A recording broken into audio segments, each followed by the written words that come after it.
తర్వాత రెడ్డప్ప గారి బాధ గారు. ధన్యవాదాలు అధ్యక్ష, ఈ అవకాశం ఇచ్చినందుకు.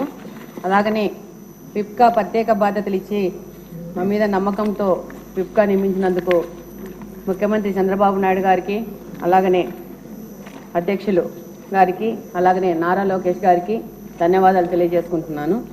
అధ్యక్ష, మహిళా సంరక్షణ కార్యదర్శులు అని చెప్పేసి గత ప్రభుత్వము సచివాలయ విధానాన్ని మొదలుపెట్టి అందులో వివిధ విభాగాలకి రిక్రూట్మెంట్ చేసుకొని వివిధ విభాగాల్లో ఉద్యోగాలు ఇచ్చి పెట్టారు. కానీ ఈ మహిళా సంరక్షణ కార్యదర్శులకి వాళ్లకు ఎవరి కింద పనిచేయాలనే విషయం మాత్రము స్పష్టంగా లేదు. వాళ్ళకి ట్రాన్స్ఫర్లు కావాలంటే పోలీస్ డిపార్ట్మెంట్ దగ్గరికి వెళ్లాల్సి వస్తుంది. వాళ్ళ మీద అడ్మినిస్ట్రేషన్ మాత్రం మున్సిపల్ డిపార్ట్మెంట్ చేస్తూ ఉంది. వాళ్ళ మీద ఎగ్జిక్యూషన్ మాత్రం ఎవరు చేస్తున్నారో తెలియని విధంగా తయారైపోయింది. వీళ్ళని చాలా డిపార్ట్మెంట్లు ఇప్పుడు మనకు సచివాలయంలో చూస్తే ఎక్కడైనా వాళ్ళకి ఇచ్చిన జాబ్ చార్ట్ ప్రకారం ఎక్కడైనా అక్రమ కట్టడాలు జరిగితే వాళ్ళు వెళ్ళి ఇన్ఫార్మ్ చేయాలని ఉంది. అలాగని అంగన్వాడీలోకి వెళ్ళిపోయేసి అంగన్వాడీలలో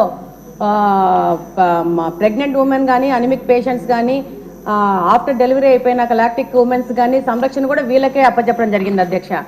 అలాగనే మనకు సొసైటీలో జరుగుతున్న మహిళల మీద జరుగుతున్న దౌర్జన్యాలు కానీ, వరకట్న వేధింపులు కానీ, అలాగనే పోక్సో చట్టం గురించి వాళ్ళకి అవగాహన కానీ, తప్పిపోయిన పిల్లల గురించి సమాచారాన్ని కానీ, అలాగనే వికలాంగులకు సంబంధించిన ప్రభుత్వం ఇస్తున్న పథకాల గురించి వాళ్ళకి సమాచారం ఇవ్వడం కానీ, అలాగనే బాల నేరస్తుల గురించి కూడా సరైన సమగ్ర నివేదికను అప్పచెప్పాలని చాలా రకాలుగా జాబ్ చార్ట్ని వాళ్ళకి తయారు చేసి ఇవ్వడం జరిగింది.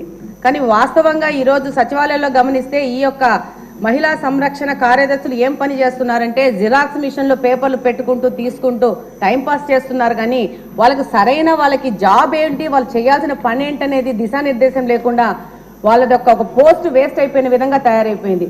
ఇప్పుడు మంచి ప్రభుత్వం, తెలుగుదేశం ప్రభుత్వం, కూటమి ప్రభుత్వం వచ్చింది. ఈ యొక్క సచివాలయ ప్రక్షాళన అనేది చేయాల్సిన అవసరం ఎంతగానో ఉంది. వీళ్ళకి వీళ్ళ డ్యూటీస్ అనేసి ఒకసారి ప్రభుత్వం ఆలోచించి వాళ్ళకి సరైన దిశానిర్దేశం ఇవ్వాల్సిన అవసరం ఉంది అధ్యక్ష. నమస్కారం అధ్యక్ష. శ్రీమతి విజయశ్రీ గారు.